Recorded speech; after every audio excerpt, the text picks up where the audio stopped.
we have a fine specimen of a car. As you can see, this is the DB11, the latest version of the Aston Martin's range of cars. So I'm here, Aston Martin Pangbourne, and they are lending me their car for the next 3-4 days, which is really lovely of them, and I'm sure I will enjoy this car so much.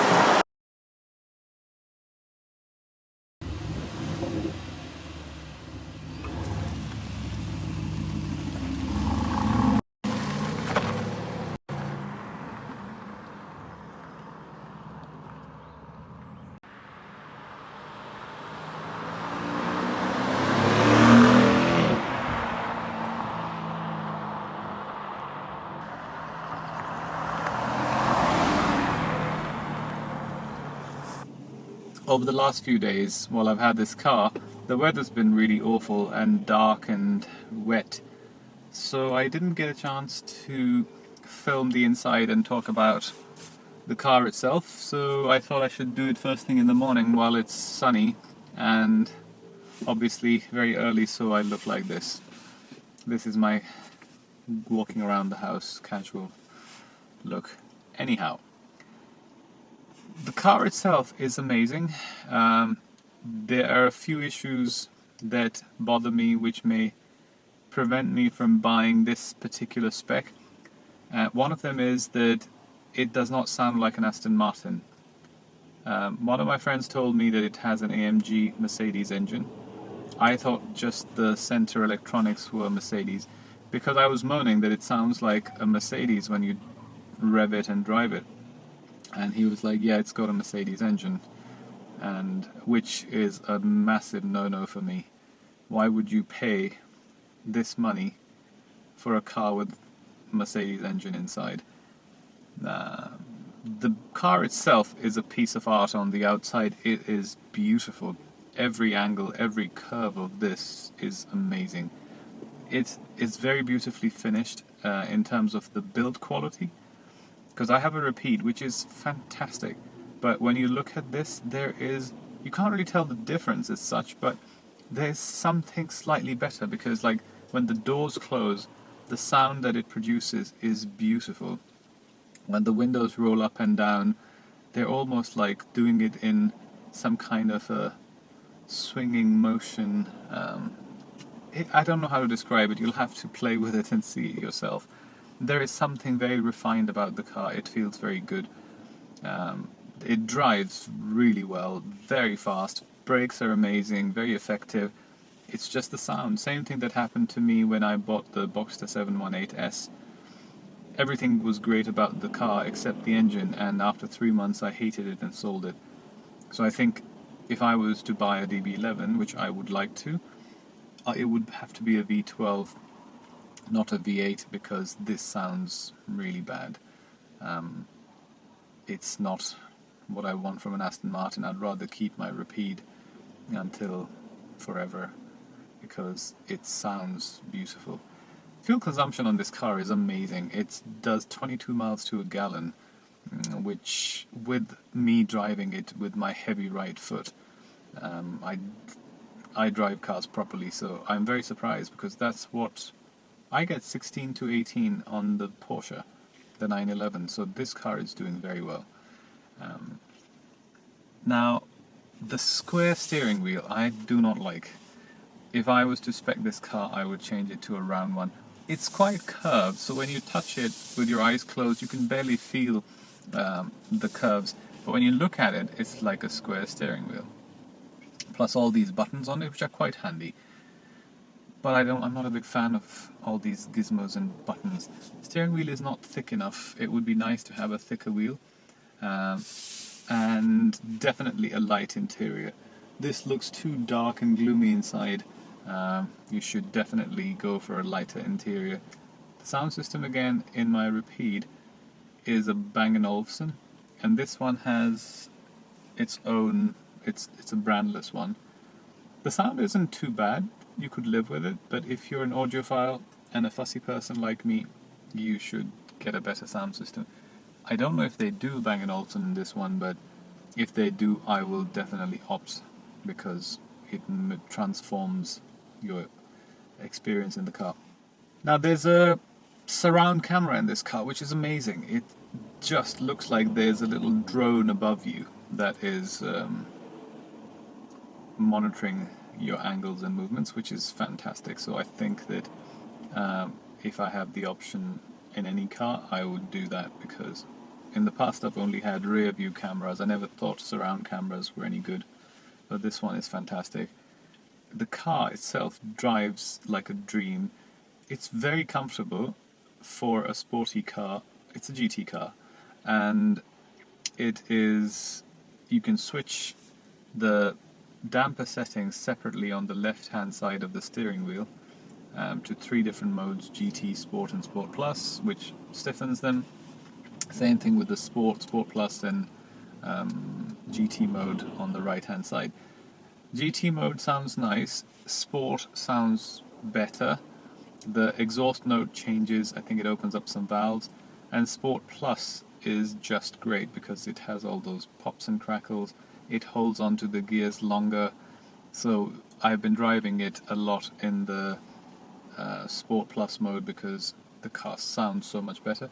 But the same thing that we had in the 718, it sounds a bit artificial and synthetic. The sound isn't the typical old Aston Martin sound. It sounds like an AMG Mercedes, one of those, I don't even know which class, but I think it's a C-Class 6.3 litre.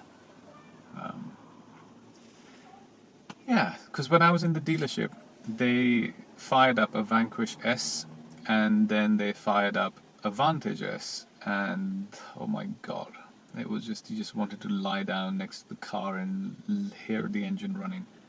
Whereas this thing, it's very fast, it's very good, but it's not beautiful the way it sounds.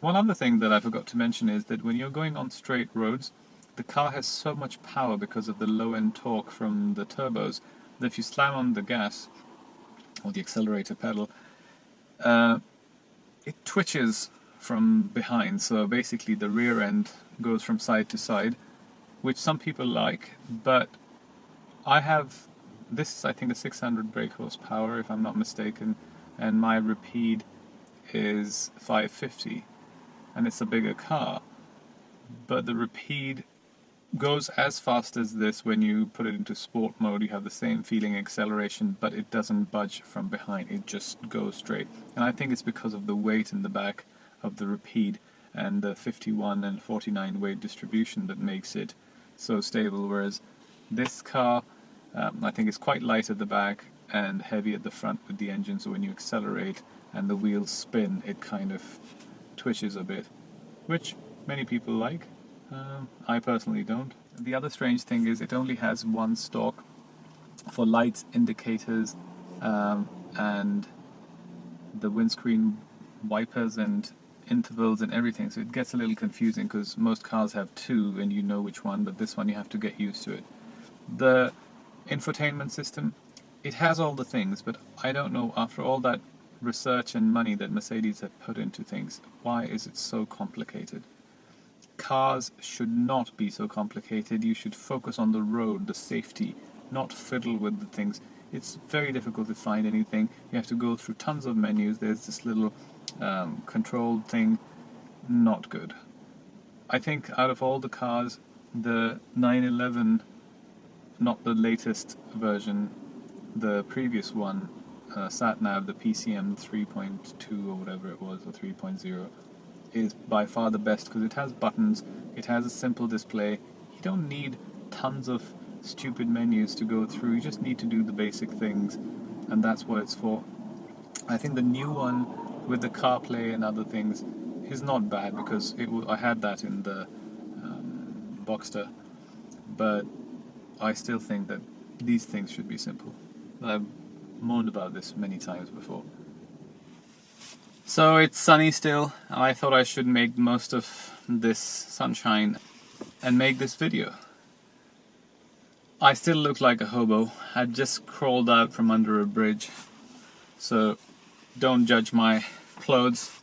I just needed to do this quickly and then get on with the rest of my day.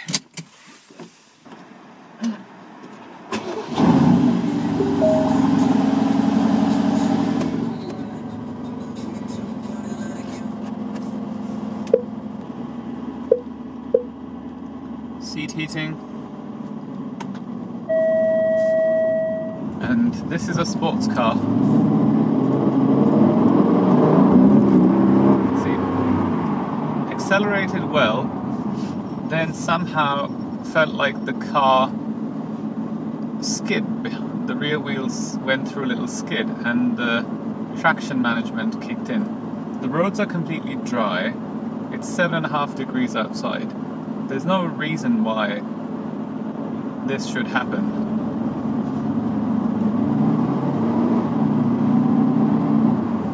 It's one of the other reasons why I don't particularly like the Mercedes two-door GT car, the two-seater,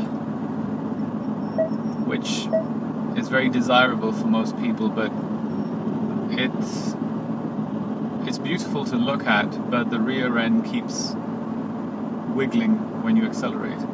Okay, we're going to put it into sport mode, so you can hear the sound inside the cabin, what it sounds like in sport mode, and then I will switch it to Sport Plus. So there are a little bit of pops and crackles. Yeah, they are, but not much.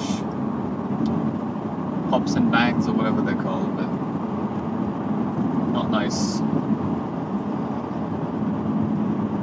Ferraris and Lamborghinis, when they make that backfiring sound, it sounds like it's meant to do that, and it sounds normal and real. This thing sounds fake. I think within a month of owning this car, I would start hating it. And just because of the sound, everything else is perfect. I mean, yes, the dashboard could be different, and perhaps with a different color interior and choosing a little bit of, I don't know, wooden walnut finishes and things like that might make it a bit more classic. And this is rather annoying. The parking sensors, there's about 3-4 meters between me and the car in front. You could fit a smart car in there, but the sensors are beeping, completely unnecessary. The Porsche have the same sensors that are constantly on, but they only start working when something gets really close, and on the screen it shows little bubbles to show how far those cars are. This one doesn't show anything, it just starts beeping and becomes annoying, so you end up switching it off and lose the value. One other thing that I do not like about most modern cars, and it's something that the young generation is probably used to and they like, is the digital displays. You can change them, and when you go from GT to Sport Plus, the display changes. But it also makes the car look a bit cheap. So quite quick. It accelerates very quickly.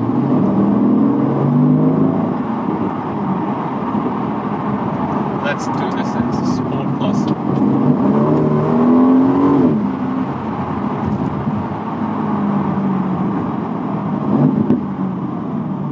Nice loud bang sound, but I don't know how much of this is inside and how much of this is outside.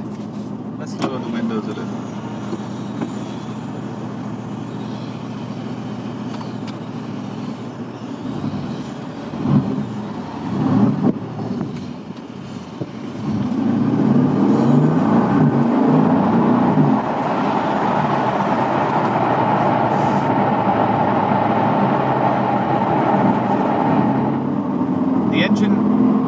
Turbos in this car is very well designed, so you can't hear the turbos spooling up and whizzing, while in the Porsche 911s, the new ones, and the Boxster 718s, you can hear the turbos whizzing, and that is very annoying because it ruins the sound of the car completely.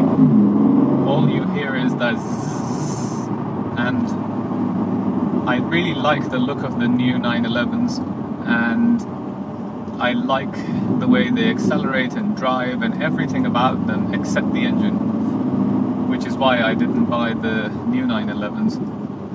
Although, having said that, I am obviously angry and bitter with Porsche and how they deal with their customers when it comes to the more desirable cars. All the 911Rs are locked up in garages as investments rather than being given to people like me who can drive and enjoy them. Porsche keeps saying they build cars for enjoyment, but it's all a bit of marketing stuff. So anyway, I will make a separate video about my winch. Okay, what else can I tell you about this car? The seating position. Very, very comfortable. You would not get tired. One day, I drove it for 6 hours all throughout the day, and to be honest, when I got back, I was not tired. My brain was tired because I had to concentrate on the traffic and the roads, but my body was perfectly fine. So it's a nice GT car that you can take on long journeys and not come back shattered. But then my repeat is the same. It's even more comfortable than this, so it's great. The 911, the seats are comfortable, but somehow it's a bit more rigid, so you end up feeling a lot of the bumps through the car, and you end up getting tired because somehow your muscles are compensating for all the shakes that it's getting, and they're constantly strained a little more than the normal basal tone, and that causes tiredness. There's also something very strange about the sound. I don't know if you've ever sat in a diesel car with a sports exhaust. You can hear the diesel engine and you can hear the sports exhaust. It's the same kind of sound here. I wish I had a camera car following me because this car is so beautiful. The curves and angles as it drives past, it looks amazing, but unfortunately I don't have any of that. My friends are not interested in making videos with me, and therefore I have to do this on my own. For any of you who lives in London and is interested in making videos with me, drop me a note. It would be nice to have people with similar interests and a few cars, and we can film together, because it gets a bit boring and it's rather tedious doing it on your own when you have limited time to go and find places, and especially in London you can't leave your camera on the side of the road to do a drive-by because someone will steal it and run off with it in 10 seconds. One of my friends has a Rolls-Royce Dawn, and every time he drives around he tells me it's a chick magnet because all the girls check it out and they smile at him and stuff. This car, not so much. Girls don't even notice it. It's a man magnet, I think, a guy magnet, because all the men and guys around give you a thumbs up and like the look of it. So if you buy this car to attract women, not gonna work. Oh yeah, another funny thing, when you get text messages on your phone, they come into the infotainment system, but you can't read them unless you're completely stopped, which is a bit bizarre because you can do everything else with it and be distracted for as long as you want, but you can't read your messages.